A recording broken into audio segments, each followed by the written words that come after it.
God, Eric, I've never needed you so much. I can't. I've been screaming to myself hoarse at the television for a week now. Yeah. And, you too. I think you referred to Secretary Blinken's comment, and you just said, but what about the optics? I mean, it's as if this, like as I said when I opened the show, Eric, like this was going to look like Martha's Vineyard Airport. I mean, seriously? Right. On a Sunday afternoon. Yeah, and you said after Afghan troop withdrawal where not one American has died, New York Times says Biden's competence is the same as Trump, who oversaw the death of over 600,000 Americans. And you said it took 6 New York Times reporters to write this Biden pylon. I mean, it has really been extraordinary, hasn't it, watching this over the last week? Yeah, as I tweeted last night, I said the State Department could say we've evacuated 100,000 people. Nothing in the coverage would change. This is baked in. You talk about the press married to a narrative. They are absolutely locked in. They're locked into August 15th, a week ago Sunday. That's the story they want to cover. There was chaos, there was violence, there was horrifying imagery. Biden and the administration was on its heels. So they've decided we're just going to keep covering August 15th, even though we're 8 days away. They keep running that same thing with the people running on the tarmac. You're like, that was the first day. Yeah. So if Kabul was going to become the bloodbath that a lot of them were predicting 8 days ago, they would have images of that. Right. There would be new news. The only news, as you pointed out, is the stunning number of evacuations. There aren't 5 journalists yesterday morning before Blinken went on TV who would have said we have evacuated 30,000 people in August. It's up to 37,000. So my hypothetical of the State Department evacuating 100,000, like what's it going to take? We're going to hit 100,000. Sooner rather than later, and we're still going to be doing the same story. And I just did a piece this morning, and I really singled out the New York Times and CNN, which to me have been the most egregious in this hysterical, over-the-top coverage. Front page of New York Times this morning: chaos at the airport. It's not until the 11th paragraph that they note that 8,000 people were evacuated in the last 24 hours. I mean, right. There was a headline, Biden's debacle. I'm like, really? Not George W. Bush's, not Trump? Really? No. This is Biden owns the 20-year war. I mean, like you said, this one headline, Europe left exposed as Biden walks America away from the world stage. And you say UK troops left Afghanistan 7 years ago. But okay. I mean, it's just... No context. Context, as you always say, right? Last time I checked, I think we have 30,000 troops in Germany. I don't know how many tens of thousands in the Far East. This idea that Biden's long-expected troop withdrawal plan, overnight he decided to walk away from the world stage.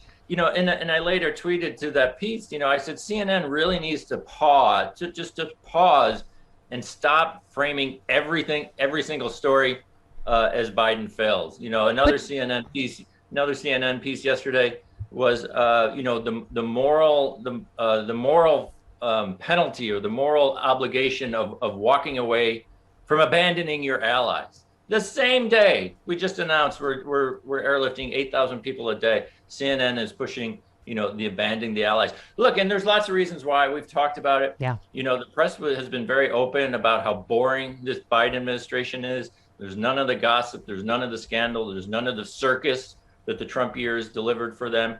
And of course, they leap at every chance to prove they're not part of the liberal media. So they are just going to bury Biden because they think this is legit, even though, the explanations are quite clear. I mean, the clip you played of Biden couldn't be more straightforward, And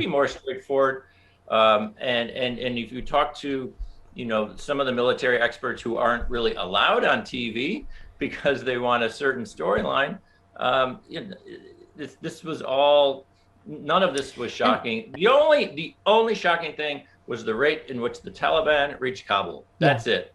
Everything else, this idea that you lose a 20-year war and then you politely, file off the stage at the airport and Taliban tips their caps and everyone leaves with a handshake. It's pure fantasy. Yeah. I mean, it's just pure fantasy. Well, even the speed of it. I mean, even Liz Cheney, it's like, wow, she really is like right half the time, and then you're like, no. Yeah. I mean, it's just, of people that are neocons that want to stay there forever. But at least she was dead on correct about the Trump, it was the Trump deal. And first of all, the Taliban went directly to the Afghan army. So it wasn't a surprise to me they collapsed that fast. They said, America's out. They made a deal with us. And I mean, so this is not surprise. Anyway. And honestly, And nobody has explained why the Afghan president left with bags of cash. Like, yes. Hello. Yeah. Like, yeah. But apparently, Biden is responsible for all the actions of the entire everything. Afghanistan government. Yeah, but your piece was, the media's summer of discontent waging war on Biden. I mean, Eric, was it me or did they just seem gleeful about his approval ratings yesterday? First of all, it's not a shock given the nonstop horrible coverage for a week blaming Biden, and then they're like, "Oh my God, look at Biden's approval rating. Oh my God, this is exciting too, isn't it?" Like, it's insane. You said, prior to the withdrawal, Americans overwhelmingly supported Biden's plan to bring the U.S. troops home. Why has the Beltway media covered the Afghanistan story with an unrestrained frenzy that so far outweighs the facts in play, laser focused on blaming Biden for a military defeat 2 decades in the making, while wildly overplaying the evacuation story in terms of historical context? The press seems genuinely eager to echo GOP spin and denounce the White House, as well as demand weird acts of public contrition. You said the media will never admit it, but they've been waiting for an opportunity to harshly go after Biden to prove how balanced they are. And here we are. And now they're like, oh, see, look at his approval rating. Well, it's connected, as they would say in Fargo. Right? And also their ratings are up. I mean, it was, CNN was having one of its worst summer rating swoons in years.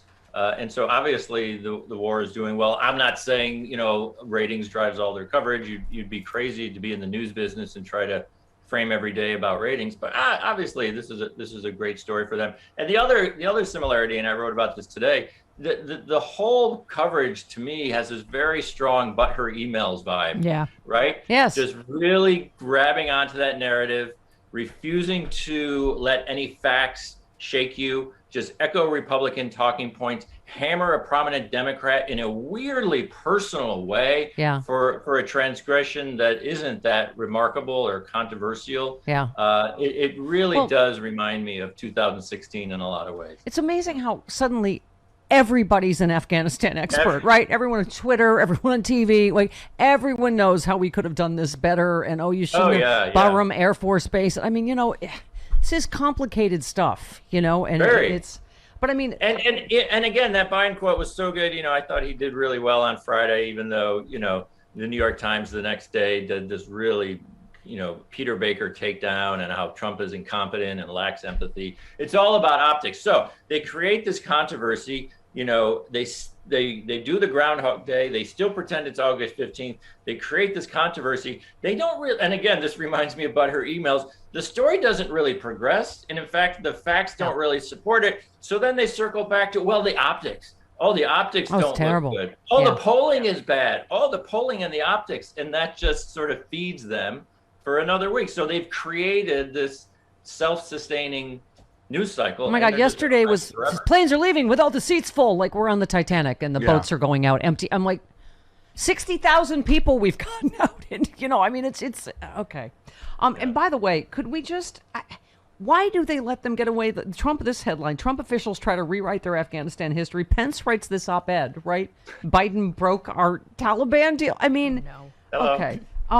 He wrote the Taliban, the deal immediately brought to Afghanistan a stability unseen in decades. The deal kept the country stable. I mean, again, fact check. There's no legitimate argument the Afghanistan experienced anything resembling stability after the U.S. deal with the Taliban. The war continued to rage. Large numbers of Afghan troops and civilians continued to be killed or injured. The Inspector General for the Department of Defense reported the Taliban escalated violence further in the immediate aftermath of the signing of the agreement with Trump. Right. Trump's one expert said Trump's U.S. Taliban deal paved the way for further potential instability by undermining the legitimacy of the very government Trump and the previous administrations had been supporting. Experts also took issue with the other parts of his op-ed about them breaking the deal. They said experts say the Taliban never actually lived up to its commitments under the deal. The Taliban was not abiding by part of the Doha deal that asked them to cut ties with al-Qaeda.